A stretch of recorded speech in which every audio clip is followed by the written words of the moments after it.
Assalamualaikum warahmatullahi wabarakatuh. Selamat malam para pecinta cerita horor.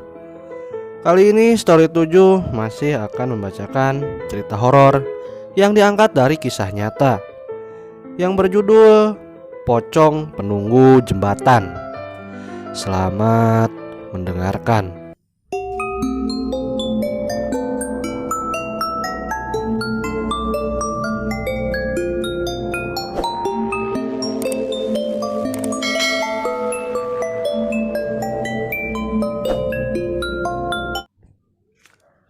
Haryadi dan istrinya merupakan perantau asal Tegal.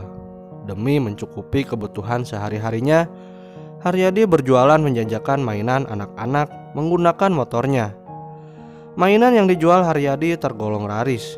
Ia bisa mengantongi laba bersih sekitar 100.000 per harinya.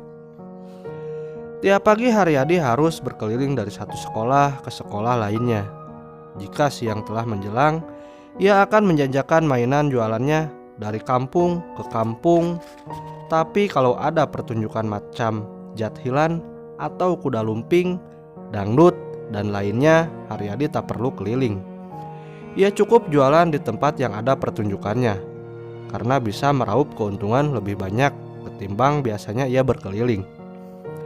Karena itu tiap ada pertunjukan sejenis, Haryadi pasti tahu. Ia mendapatkan informasi dari orang-orang dan teman-teman sesama pedagang.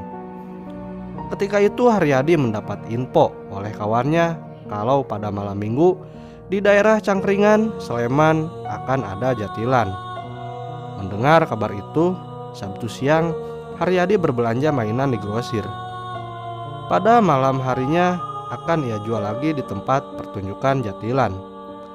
Haryadi membeli mainan lumayan banyak. Setelah itu, sampai di rumah kontrakannya, Haryadi langsung menata dagangannya dengan rapi di tempat yang sudah dipasangkan di motornya. Pukul 6 sore Haryadi berangkat dari rumahnya untuk jualan dalam acara pertunjukan jatilan di daerah Cangkringan, Sleman. Haryadi pun mencari tempat yang strategis yang banyak dilalui oleh anak-anak. Tak diduga, malam itu mainan Haryadi laris manis, bak kacang goreng. Haryadi senang dagangannya laris, padahal biasanya saat ia jualan dimanapun hasilnya tak selaris malam itu. Meskipun laris, dagangannya Haryadi masih ada sedikit. Ia berniat menjualnya sampai habis. Tapi ia sudah ngantuk dan lelah. Pukul 1 malam, Haryadi memutuskan pulang ke rumah membawa dagangannya yang belum habis. Lagian ia juga sudah mendapat keuntungan yang lumayan banyak. Setelah Haryadi selesai merapikan dagangannya, Haryadi buru-buru pulang ke rumah dengan sepeda motornya. Perjalanan Haryadi menuju rumah kontrakannya semula aman saja. Namun sebelum sampai di jembatan besar di daerah Cangkringan, lampu motor Haryadi mendadak mati. Sekelilingnya menjadi gelap gulita karena tak ada lampu penerangan jalan di sana. Selain hamparan tanah yang luas, jantung Haryadi berdetak kencang dan bulu kuduknya meremang. Haryadi menjalankan motornya pelan-pelan. Usai di jembatan, mata Haryadi terbelalak seketika. Ia kaget setengah mati melihat pocongan berdiri tegak di jembatan itu. Haryadi hanya bisa memandangi pocong itu dari jarak 50 meter. Ketika pocong itu ambruk memenuhi jalan yang akan dilewati Haryadi. Melihat kejadian itu, Haryadi menghentikan motornya dan terus memandangi pocong itu. Tapi pocong itu tak juga pergi.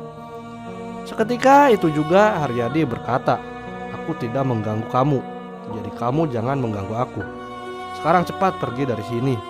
Kalau tidak terpaksa kamu akan saya lindas." Begitu kata Haryadi. Setelah Haryadi berkata seperti itu, ternyata pocong itu tetap tidak mau pergi.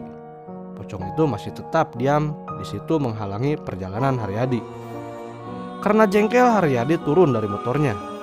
Lalu Haryadi mengegas motornya dan tanpa banyak bicara, Haryadi melindas pocong itu. Saat melindas pocong itu ternyata Haryadi juga merasakan kalau roda motornya seperti melindas sesuatu.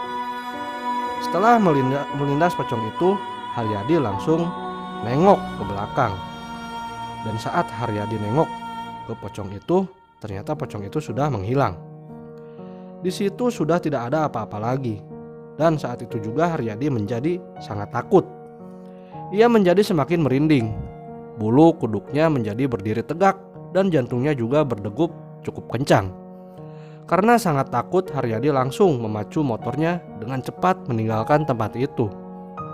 Dan tiba-tiba saja lampu motor Haryadi kembali nyala seperti biasanya. Lalu saat itu juga Haryadi ngebut dengan motornya. Pandangan matanya pun hanya fokus ke depan. Ia tidak berani menoleh ke kanan dan ke kiri karena ketakutan sesampainya di rumah, karena ia langsung menggedor-gedor pintu agar istrinya cepat bangun dan membukakan pintu. Istri Haryadi pun menjadi terkejut karena tidak biasanya Haryadi seperti ini. Lalu istrinya bertanya kepada Haryadi, "Apa yang terjadi?" Lalu Haryadi menjelaskan kejadian yang baru saja dialaminya kepada istrinya. Dan istrinya pun hanya bisa maklum karena seumur umur Haryadi baru sekali itu melihat makhluk halus.